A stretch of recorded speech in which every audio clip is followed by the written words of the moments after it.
जय जय पांडुरंग हरी. बुद्ध विटेवरी या चॅनलवर मी आपणा सर्वांचं सहर्ष स्वागत करीत आहे. आज वातावरण थोडं ढगाळलेलं आहे. असू द्या. आताच मला फोन केला होता आदरणीय सरनाईक साहेबांनी, सरनाईक संजय दिवे, आणि आम्ही यांना प्रेमानं सरदार म्हणतो कारण ते आहेतच सरदार. त्यांनी मला सांगितलं की श्री संत चोखोबा महाराजांच्या समाधीची इतंभूत वस्तुस्थिती सांगा. म्हणजे ती समाधी कधी बांधली, कोणी बांधली, कशी बांधली, वगैरे वगैरे वगैरे. तर त्याच्यासाठी खास माझा उद्याचा व्हिडिओ 30 मिनिटाचा झाला तरी चालेल, परंतु माझ्या समाजाला देखील श्री संत चोखोबा महाराज हे माहीत झाले पाहिजेत अशी मनोमन इच्छा आदरणीय सरनाईक साहेबांनी बोलून दाखवलेली आहे. आणि मग त्यांच्या एक म्हणण्याला दुजोरा देऊन उद्याचा व्हिडिओ नक्कीच ऐका एवढी विनंती राहील. लाईक द्या नाहीतर नका देऊ, परंतु माझे जे मोठे विचार असतात तुमचे अर्ध्या अर्ध्या तासाचे, त्याच्यामुळे लोक कंटाळले होते ना मध्यंतरी. आणि मग मी काय म्हटलं, चला आपण एक मिनिटाचा शॉट काढायचा. काढला शॉट, परंतु फोन येऊ लागले. अहो शॉट कसले, तुमचं 25-30 मिनिटाचंच भाषण आम्हाला आवडतं, कारण तुम्ही त्याच्यामधून इतंभूत माहिती देत असता.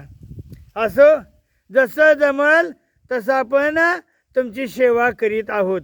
कृपया बुद्ध विटेवर या चॅनलला आपण सबस्क्राईब करा, लाईक करा, आणि हो जमलंच तर कमेंट देखील करीत जा. कमेंटमुळं आम्हाला देखील तुमच्या भावना माझ्यापर्यंत, माझ्या भावना तुमच्यापर्यंत पोचले जातात. एवढं सांगतो इथं. आणि आजच्या एका महत्त्वाच्या व्हिडिओला सुरुवात करीत आहे. तो व्हिडिओ अर्थात तुम्ही लाईक द्या नाही तर नका देऊ, तुम्ही सबस्क्राईब करा नाही तर नका करू, परंतु विचार हे पोहोचलेच पाहिजेत. केवळ 4-5 दिवसाचा विचार करून चालणार नाही बाबा, कारण हे आजीव आहे. हा व्हिडिओ कायमस्वरूपी राहणार आहे. यावर्षी नाही चालला, पुढल्या वर्षी लोक पाहतील, पुढल्या वर्षी नाही चालला, 5 वर्षांनी लोक पाहतील, परंतु लोकांच्या विस्मृतीमधून बुद्ध विटेवरी हे चॅनल कधीच जाणार नाही याची मी गॅरंटी देतो. चला तर मग पुढे चला. तर तथागत भगवान बुद्धानं आपला उपदेश ज्या भाषेमध्ये केला त्या भाषेचं नाव आहे पाली. सम्राट अशोकानं जे आपले आदेश आणि बुद्ध विचार ज्या खडकावर खोदले त्या लिपीचं नाव आहे इयंग धम्म लिपी किंवा पाली लिपी म्हणा हवं तर. आता आम्ही त्याला पाली लिपी म्हणतो. त्याच्यामुळं पाली लिपी म्हणजेच धम्म लिपी आणि पाली भाषा व्याकरण शिकण्यासहित कृपया मला फोन करावा. माझी इच्छा आहे की तुम्हाला पाली लिपी तरी यावी, कमीत कमी पाली लिपी तरी यावी, एवढी इच्छा आहे.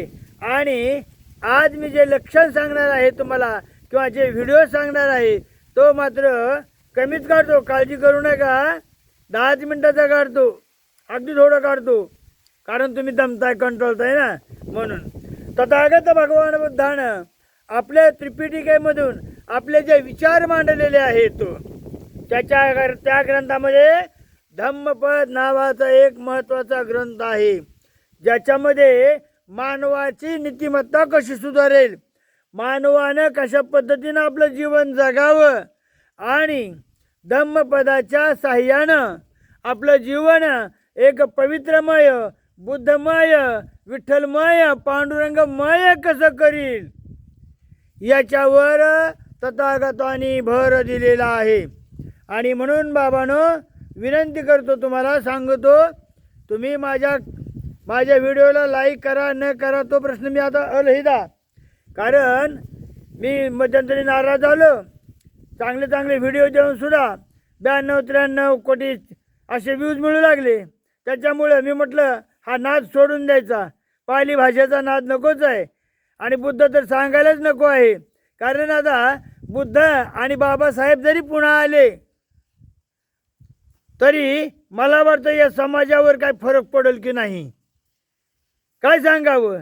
कारण तुमचे विचार आता बुद्धाकडे नाहीत वळलेले. बुद्धाच्या विचारामध्ये नास्तिकवादानं आपला शिरकाव केलेला आहे न. ज्याला आपण वामपंथीय विचार म्हणतो त्यानं शिरकाव केलेला आहे. आणि म्हणून सांगावं असं वाटतं की एकेकाळी अफगाणिस्तान हा देश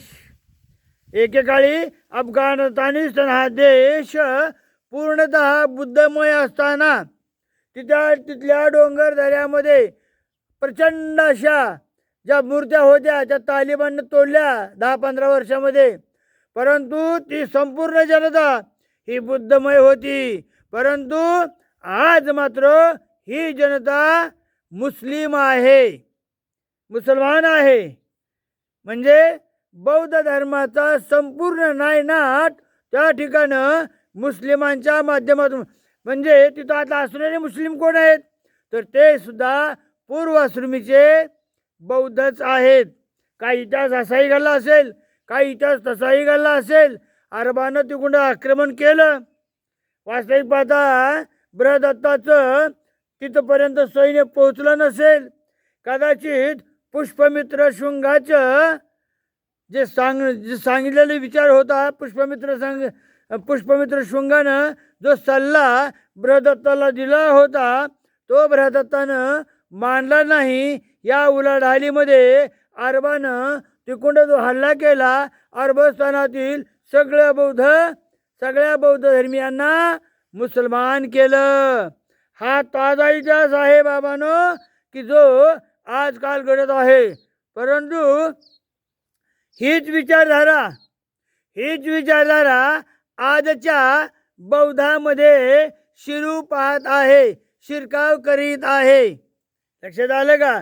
विशेषतः प्राचीन बौद्ध नाहीत म्हणत मी, पण नवबौद्धामध्ये जे आंबेडकरांच्या नावावर, बुद्धांच्या नावावर जे विचार विकले जातात, वास्तविक पाहता ते बुद्धाचे विचार नाहीत. म्हणून तुम्हाला या ठिकाणी मी विनंतीपूर्वक सांगतोय की जे धम्मपदामध्ये जे विचार होते ते विचार तुम्ही जर आपल्या जीवनामध्ये अंगीकारले तर नक्कीच तुमचं कल्याण झाल्याशिवाय राहणार नाही. आणि अशा ह्या पदातील ज्या काही गाथा आहेत त्याच गाथा हुबेहूब आपल्या दासबोध या ग्रंथामध्ये श्री समर्थ स्वामी रामदासांनी आणल्या आणि तुमच्या आमच्या पुढे मांडल्या. स्वामी समर्थ रामदास असू द्यात, बुद्ध असू द्यात, शेवटी हे सगळेच सनातनी हिंदू धर्मीयच आहेत असं मी म्हणतो. आणि म्हणून धम्मपदातील जे बालवग्ग आहे त्या बालवग्गाला स्मरून मी आज तुमच्या पुढे जे 2-4 विचार मांडणार आहे तेवढे फक्त ऐका आणि पुन्हा आपल्या पाली भाषेकडं, पाली लिपीकडं येण्याचा प्रयत्न करा. घरच्या वरी खाय दाढा, बाहेरी दिन बापुडा, ऐसा जो का मुढवेडा, तो एक मूर्ख, तो एक मूर्ख. आपुली धरून या दुरी, पराव्याशी मैत्री करी, परनुन्य बोले रात्री, तो एक मूर्ख, तो एक मूर्ख. आपुली धरून या दुरी, परव्याशी मैत्री करी, परनुन्य बोले रात्री, तो एक मूर्ख, तो एक मूर्ख. मान अथवा अपमान स्वयंकरी परिच्छिन्न सप्त व्यसनी जयांचे मन तो एक मूर्ख तो एक मूर्ख आपणाहुनी जो श्रेष्ठ तयाशी अत्यंत निकट शिकवणेचा मानी जो विट तो एक मूर्ख तो एक मूर्ख नायके त्याशी शिकवी नायके त्याशी शिकवी वडिलांशी जाणीव दावी जो अरदास गोवी तो एक मूर्ख तो एक मूर्ख लंडी लबाड लटिका लंडी लटिका लबाड कुटीळ निचाड सर्व काळ दिसे नग्न तो एक मूर्ख जीव लगास परमखेदी जीव लगास परमखेदी सुखाचा शब्द तोही नेदी नीच जनास वंदी तो एक मूर्ख तो एक मूर्ख तस्कराशी ओळखी सांगे चोराला कधी ओळख सांगू नका बाबांनो चोरांच्या कधी ओळखी सांगू नका नाही तर त्याच्याबरोबर तुम्ही हे जाल तस्करांशी ओळखी सांगे देखिली वस्तू त्याची मागे जे पाहिलं ते द्या आम्हाला जे पाहिलं की द्या आम्हाला एखाद्याच्या घरी गेला आणि मग त्याच्या घरामध्ये एखादी सुंदर वस्तू असली की द्या आम्हाला मग रामदास स्वामी काय म्हणतात त्यांना तस्कराशी ओळखी सांगे देखिली वस्तू तोची मागे आपुले अनहित करे रागे तो एक मूर्ख तो एक मूर्ख